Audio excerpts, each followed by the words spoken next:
Hey guys, what's up? Russ here. Today I'm doing something a little bit different. I've never done this before on my channel, but I wanted to do a video game review, and the game I'm going to be reviewing is The Last of Us Part 2.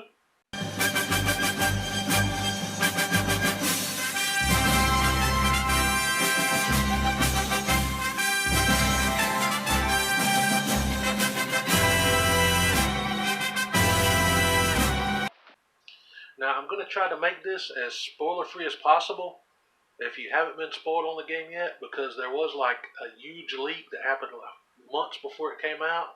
If you manage to avoid all that, I don't want you to be spoiled here either. So like I said, I'm going to try to do as spoiler free as possible. And the first thing I want to talk about is the options. Now I know that's odd for a game. Who cares about the options? But in this one, they just had so many ways to customize the game to your playstyle and your skill level. And it also has tons of accessibility options. And for me, those are great, especially the ones that are vision related. For those that know, I have very poor eyesight. And if you're going for, like, say, a platinum run of the game and you don't want to follow a guide or anything, there's accessibility options that can help you spot every single collectible in the game. And I'll just flip the camera around and show you guys an example of that really fast because I have the game pulled up here. Okay, this is the start of another game. Well, about 2 hours into another game, I started a new game plus. But anyway, let me show you those options I was talking about right fast. Okay, you have your standard stuff, difficulty, controls, HUD, all that stuff. But here's the accessibility options. They have text-to-speech, combat accessibility, motion sickness controls. If you have motion sickness issues, you can adjust that. Magnification, visual aids, alternative controls. And the one that I'm using is under magnification and visual aids. Find it. It's called high contrast display. And this, as you can see, you're in blue, the enemies are in red, which I don't know if the red is actually showing up on YouTube as good as it should. It kind of looks yellow from my phone right now, but the enemy is red. And the actual items like collectibles, ammo, things like that are marked in yellow. And you can change the setting on that too. Slightly different colors. I just went with the first setting. And let me show you what that actually looks like in game. All you have to do is just swipe left on your touchpad and it activates it. And just swipe left again and it deactivates it. So really quickly, say I'm going in this building here, and you can actually see it wants you to open this drawer, but other collectibles and things are hidden. Just swipe left, the drawer is yellow. That shows you can open it and usually find an item in there. Then you can just swipe left on the touchpad and deactivate it. See, another example. There's one of the collectibles there. It's a card. Okay, so like I said, for me, that is fantastic. Really helps you find the things in the game that are hidden without having to resort to a guide and check back and forth every few seconds. Now, let's get into the gameplay. To me, the gameplay is just fantastic. The sound quality, the controls, they're all very responsive. It's easy to change weapons on the fly, heal on the fly, craft the items you need. Some of the best gameplay mechanics that I've seen thus far in this generation of systems. Now the graphics are just beautiful. They're top notch. Probably the best you're going to see on PS4, which makes me very excited for the future of PS5 coming out soon. I can't imagine how much better they're going to get, or how much better they can get, because these graphics are just, they're top of the line. And that's usually how it goes with the console generations. as a generation nears its end, they usually come out with the best graphics for the system. It was the same with PS3. At the end of the PS3 life cycle, the first Last of Us came out, and it was just mind-blowing graphics for that era. Now, let's talk about the story.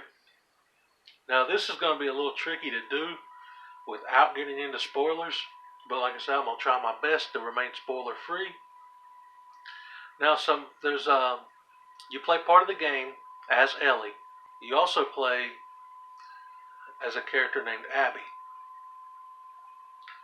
Now, these two, they're rivals in the game. They're going against each other. And it's odd to me that they chose that, because they marketed the game as just Ellie. You play as her, but they kind of did a Metal Gear thing here, and they introduced a new character, and you go back and forth between these two characters as the story progresses, which, by the way, it's depending on how thorough you are. If you're a completionist, it's going to take you around 25, maybe 30 hours to go all the way through.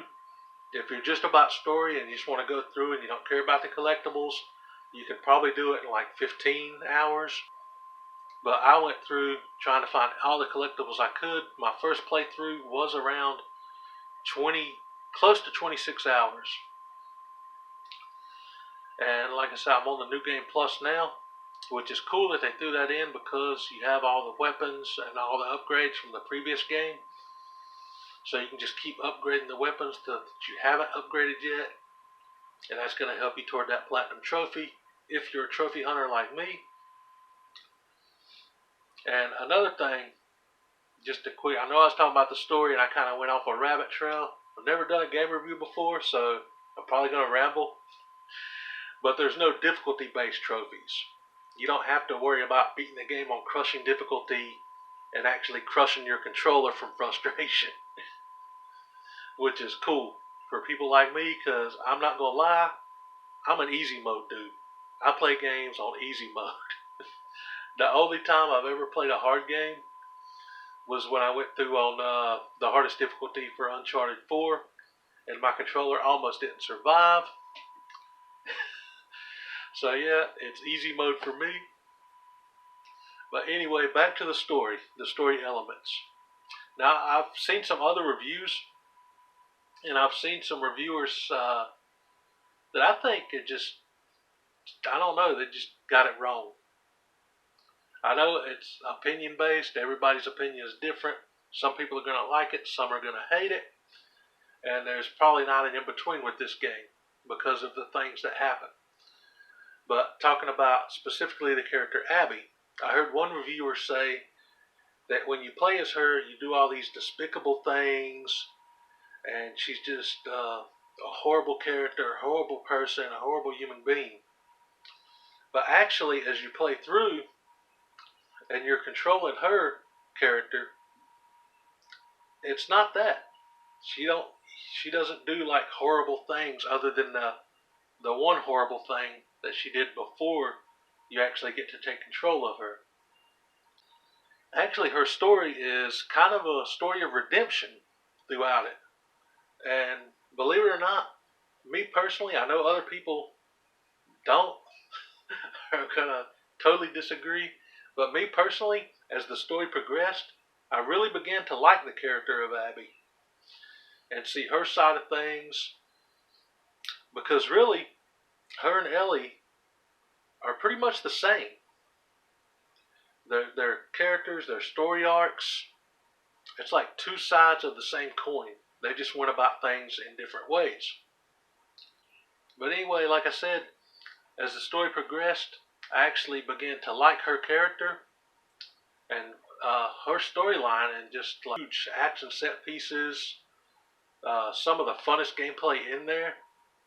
Like there's one scene where you're going against a sniper, and you have to like weave around these cars and roads, and it's just an awesome set piece in the game. Really like that area, that gameplay in there. And Ellie's side is more exploring.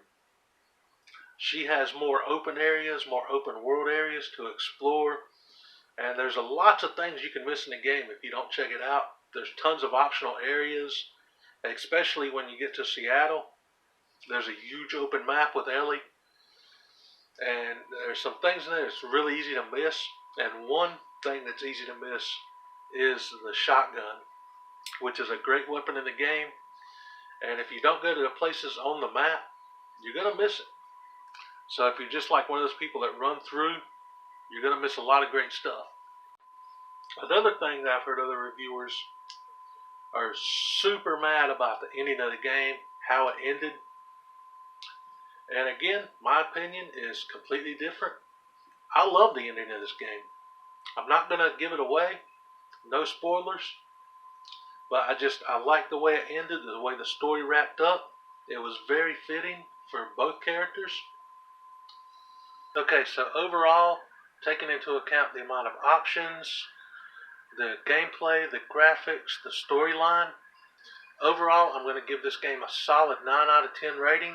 To me, it was fantastic. I loved it. Others will hate it. Like I said earlier, it's a love-hate. There's no in-between with this game. You're going to love it or you're going to hate it. The way it ended, I will say this. I don't know if there'll be a third game, if they'll make it a trilogy. I really hope they do.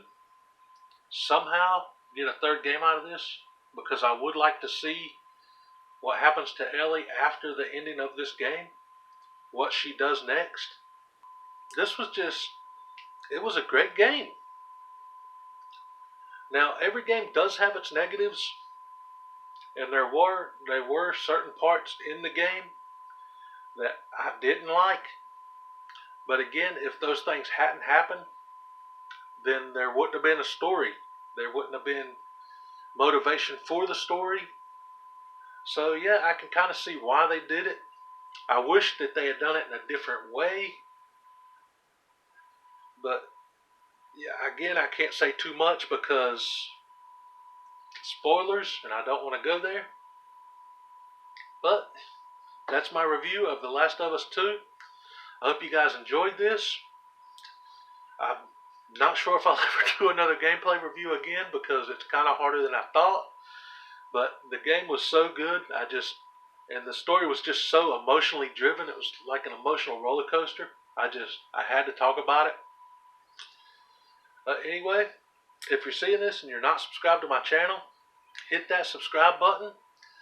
I have a giveaway going on right now. It's a few videos back. So you guys check that out and enter up. It's just a comment entry. And I'll catch you guys in the next one. Peace, everybody. What did you say his power level is?